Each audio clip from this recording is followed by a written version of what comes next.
ديوان الحديث ما موجود في تركيا.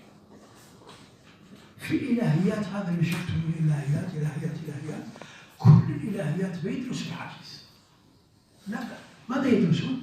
تاريخ الحديث. ولا حديث ولا قرآن، تاريخ التفسير،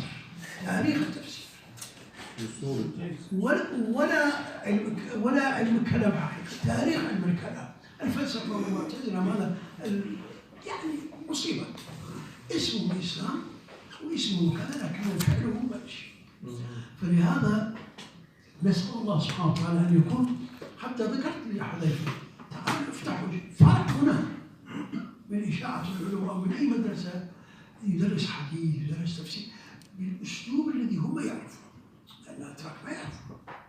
أي تركي حتى بروفيسور معلومات اعتبرها إلى ما يتفكر، ما يعرف، لأنه العربية شيء يا أخي يحتاج إلى دراسة، وإلا يقرأ كتب حسن شافعي وكذا. يعني اقتراح مقبول، لكنه لابد أن يكون إن شاء الله بمعاونة الهند إن شاء الله. ونسأل الله سبحانه وتعالى منكم يأتي واحد ويتفرغ لهذا العمل. نعم إن شاء الله. طلاب النور يكونوا طلاب عندك واحد نكون واحد. نحن في وقتها في أيام الشباب مثلا قرأنا، أول ما قرأنا الأربعين نووية، حفظ الأربعين نووية، هذا شيء جميل. يعني النصوص كلها واضحة وضرورية جدا وصحيحة، ما بها اختلاط، وحتى حفظونا بها. إنما على البنيات بعدين أنا ابن عمر إلى آخره، أي تعرفوا هذا ما موجود في هذا، محرومين منها، محرومين. لكن إن شاء الله تدريجيا هذه الأمور يصير. نعم. بسم الله الرحمن الرحيم. نعم. الحمد لله، تعلمنا هنا كثير من الأشياء وعرفنا أشياء التي كنا جاهلين عنها، وخاصة شخصية الشهيد النورسي رحمه الله تعالى. وهنا كثير أشياء لا يسمح الوقت لبيانها، ولكن أكثر شيء هو جديد بأن يتبع ويقلد هو نظام المباني النورية. يعيش فيها عدد كبير من الطلبة الذين الذين يتعلمون علوم مختلفة ويدرسون رسائل النور، وتنطبع على قلوبهم أفكار الشيخ بديع الزمان رحمه الله. وبعد أن تفرقوا وتخرجوا سيعملون فطريا موظفين عاملين في مجال مختلفة. فضروريا يعني تتسع فكر الشيخ بديع الزمان سعيد نورسي رحمه الله هكذا، وتتحقق أفكاره بحقيقة جلية هكذا. ولا تنتظروا، طالما أنتم عرفتوا رسائل النور لا تنتظروا شيء من تركيا. الأخ يقول لابد أن تتسع، ما شكل وتتسع منك. ابدأ بنفسك، ابدأ بنفسك وادرس بنفسك رسائل النور، وعلم عائلتك وأطفالك. نحن نبدأ بأنفسنا إن شاء الله. أما يأتي واحد من تركيا والله يعلم، ما موجود هذا انتهى. احنا الحمد لله بفضل الله صار عندكم معلومات جيدة عن رسائل النور، وعربية تعرفون أحسن من عندنا، وكتب موجودة ستجي يأتيكم إن شاء الله. أنا أسماء العناوين اللي كتبها هو الأخ أشهد 16 واحد، هذا أرسلتها إلى البريد، ومن هناك البريد سيأتيكم إن شاء الله. أما الأخوة الكرة، هذا أستاذ حذيفة قال أنا أعرف الأخ الموجود المسؤول عن دار النشر بارنا هناك في دلهي، وأنا إن شاء الله أتولى، فأنتم مع أخينا حذيفة إن شاء الله تعالى. نعم. بسم الله الرحمن الرحيم. لا أطيل الكلام بل أقول طرفا منه. أخذنا دروسا وعبر في هذه الرحلة، أذكرها 3 نقاط. الأول في رسائل النور حقائق وحياة، الثاني أسلوب الشيخ عرض الحقائق تمثيليا، وهذا الطريق طريق السنة. الثالث إشاعة الدين وتبليغه مع رعاية ظروف الزمان وأحواله طريق الاعتدال، وعلى هذا السبيل سلك شيخنا رحمه الله. وعلى هذا نعم.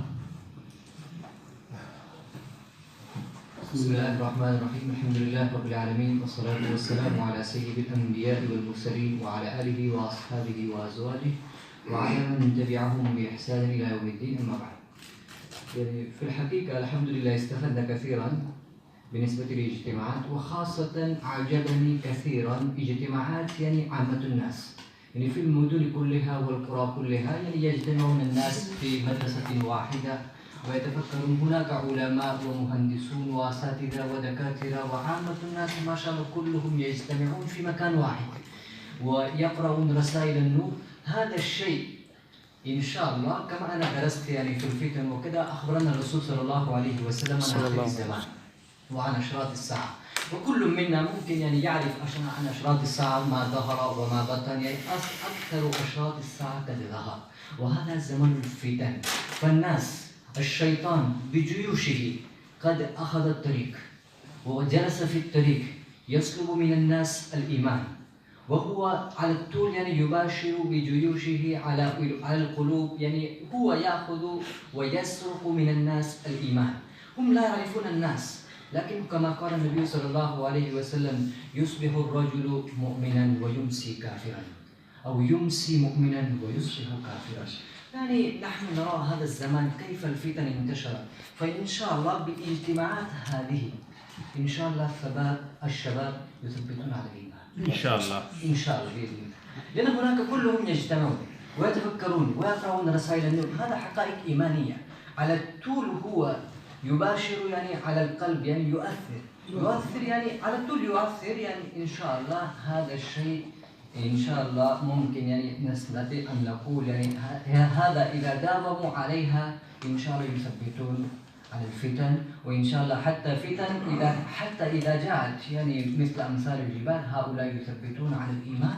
وإن شاء الله نسأل الله أن يوفقنا والجميع يعني أن نحقق هذا السؤال الذي يمكن أن يرد لذهن الإنسان: من أين يأتي تأثير رسائل؟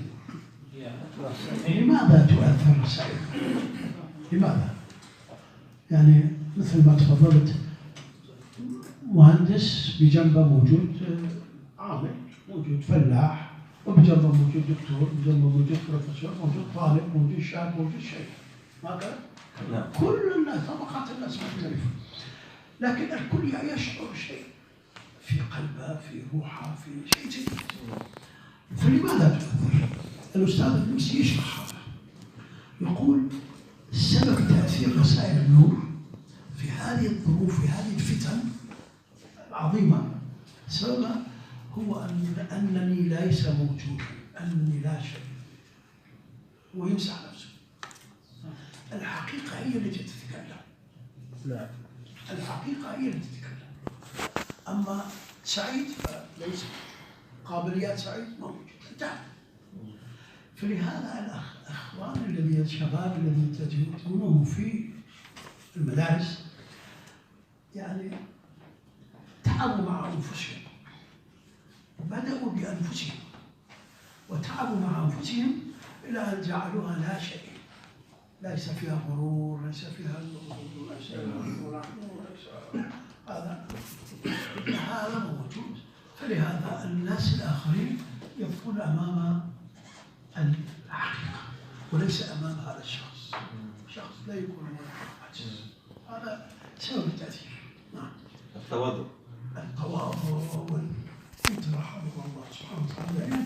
يا أخوان، نحن نعرف لا مؤثر في الكون إلا الله. المؤثر الحقيقي هو الله، لأن المؤثر الحقيقي هو الله.